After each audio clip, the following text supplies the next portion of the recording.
So here we've got, so I added this, the speaker further adds more occupations in lines 34 and 35. So later, on lines, in lines,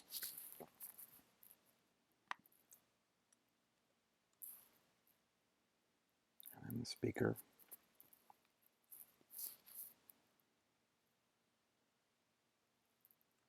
Okay,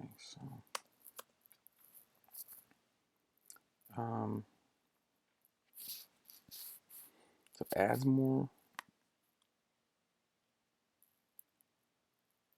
What do they add? I guess speaker shares,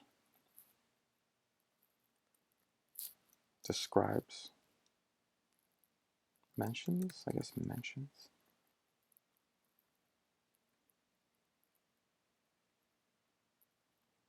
Further, well, we said further earlier, so the speaker mentions. Um, I think depicts or describes is probably the best. Depicts more occupations.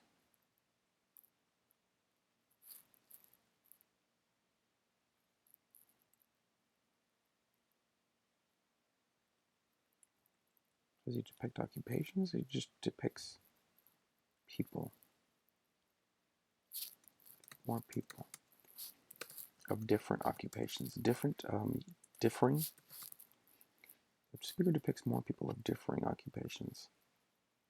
Of various. We're not emphasizing the fact that he's not emphasizing the fact that it's different. He's emphasizing the fact that it's various. There's a lot. Okay, so in your word choice, you want to also focus on the descriptive words, adjectives and adverbs, etc. That highlight what you're trying to say, right? So it could be different occupations or various. I think it's more about various, just the variety, just the fact that all these different types of he's not going to try to he's actually not trying to show the uniqueness of the occupations. He's trying to show that everyone. It's just his way of describing that everyone teams up for the war.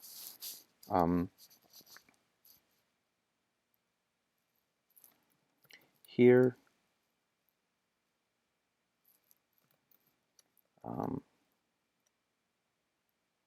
so you want to like be repetitive, right? People of various occupations. So you could say here,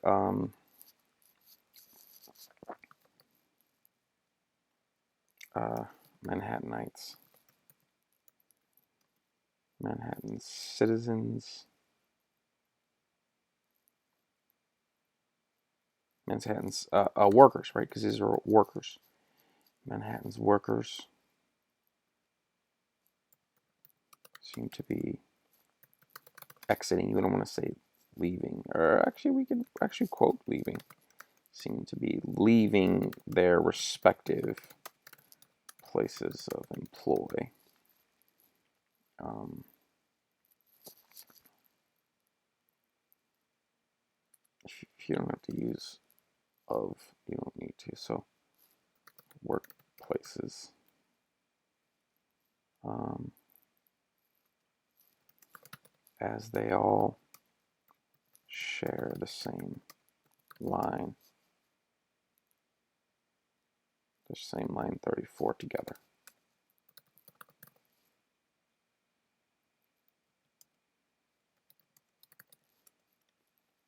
And since the word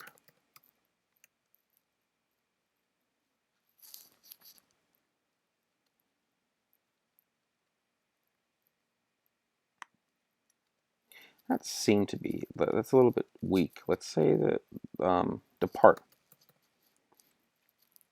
depart from their respective workplaces as they all share the same line 34 together. With the line concluding with the word all.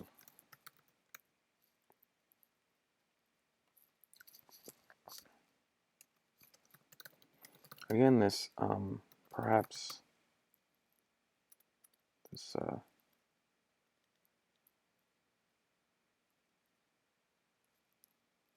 this poetic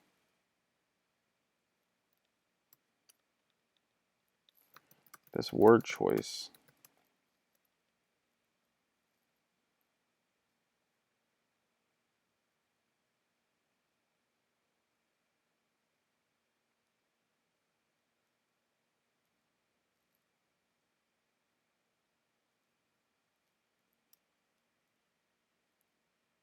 not this the speaker's word choice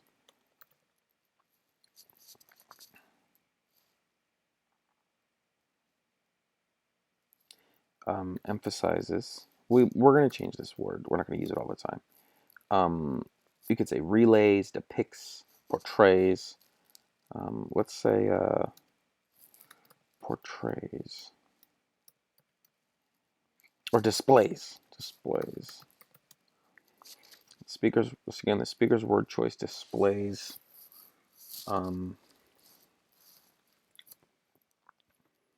And again, we want to say a focus, an emphasis. We'll find a synonym for emphasis, but we can use that here now. Emphasis on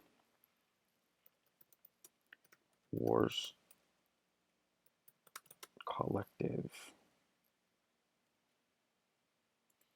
collectivist nature.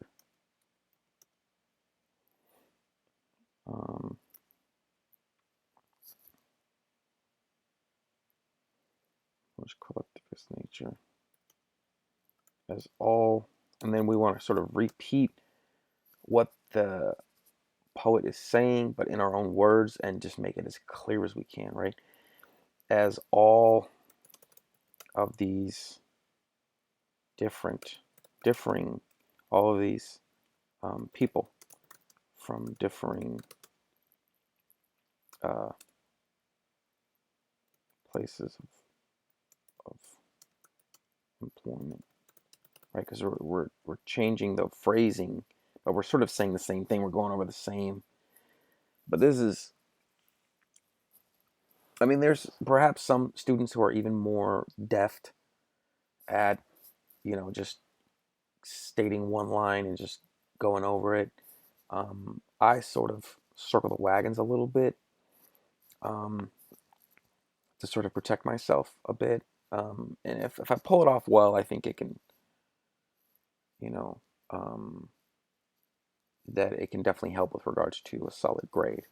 But a lot of times I like to state what I think the quote is saying, and then really try to make it blatantly clear, essentially, or this clearly shows blank. Like make a very strong statement. Um, that's very specific. And as all of these people from different places of employment um, not only share the same line 34,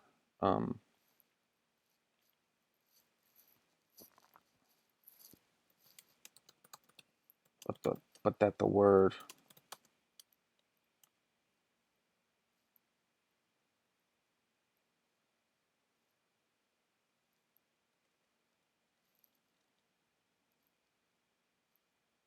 not only but also that the word leaving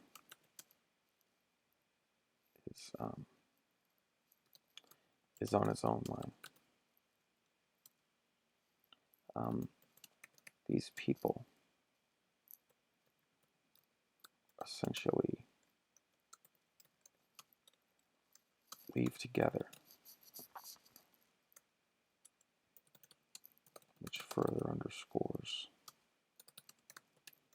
the poem's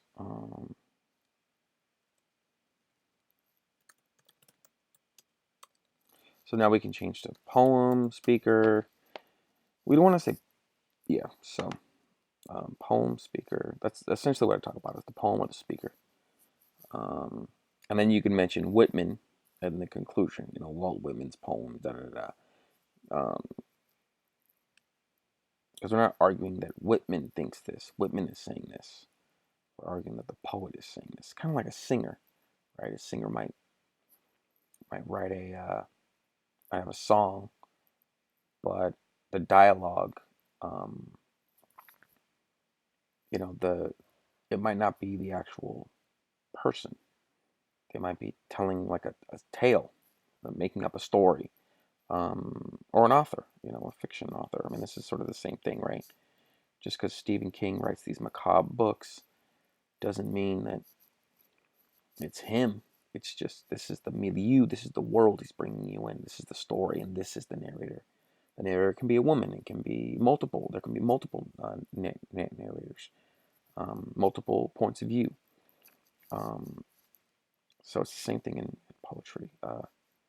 People essentially further underscores the poem's um, um, emphasis, focus. There's got to be more words. Did we mention focus? No, we didn't on this in this paragraph, which further underscores the poem's focus on um, teamwork.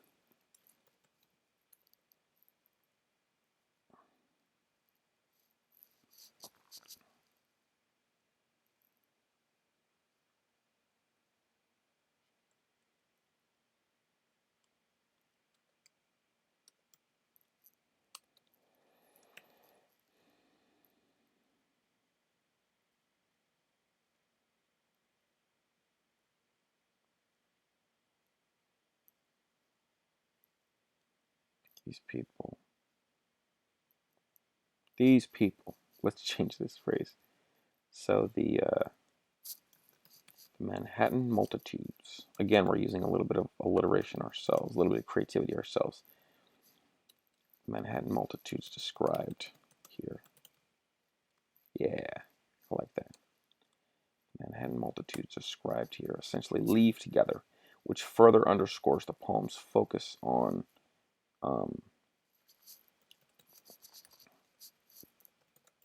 war's innate, because we said inherent in the thesis, and that's the tricky part about writing, is you've got to try to keep a lot of this stuff in mind or go back and look it up. So we say inherent ability. We don't want to say the exact word inherent, so let's go back to innate, organic, or just not even just anything descriptive, just war's ability to bring people together collectively in a common goal. That's all we're arguing. That's all we're arguing. War's innate ability. You could say innate way, but I think innate ability is sort of a phrase that is common and just rolls off the tongue. War's innate ability to bring people together. Um,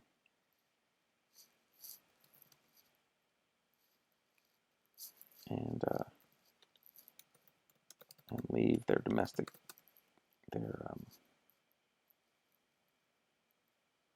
peacetime, right? Social and work spaces to join up for a common cause.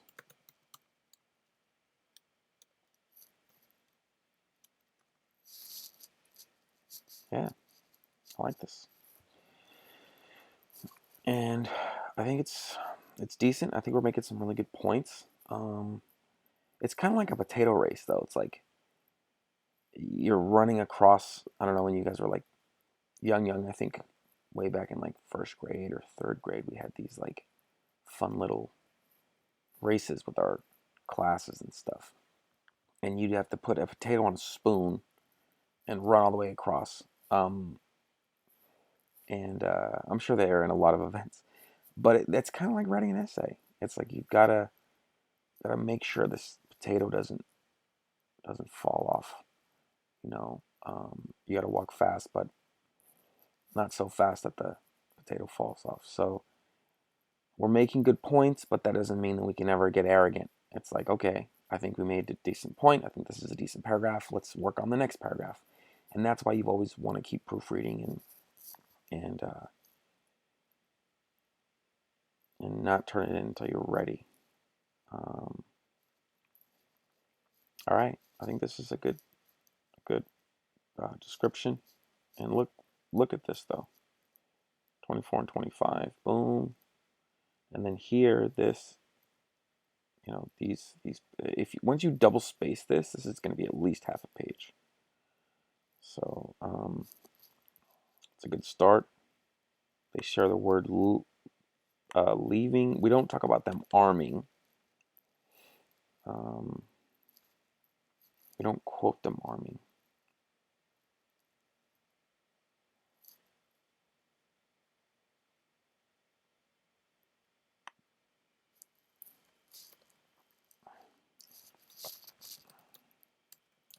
But they are arming themselves.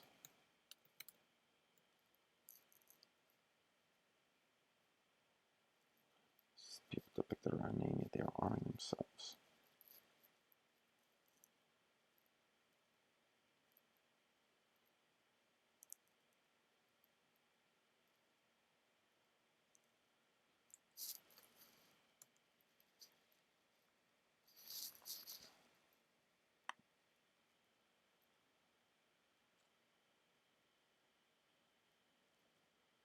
So merely,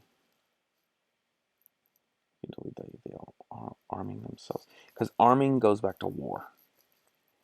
So we want to mention arming to remind them that this is all about the war.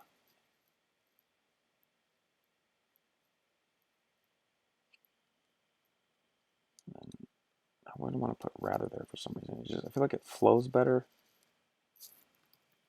They're described instead in generic terms, such as their demographic. Described by their demographic.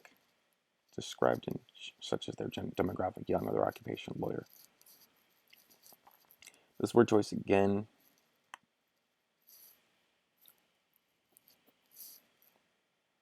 emphasizes the collective.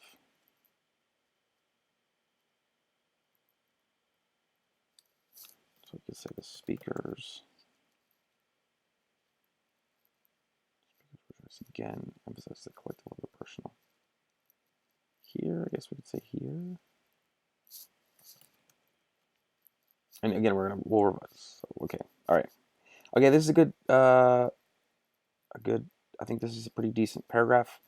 We will work on the next quote in the next video. Thank you very much.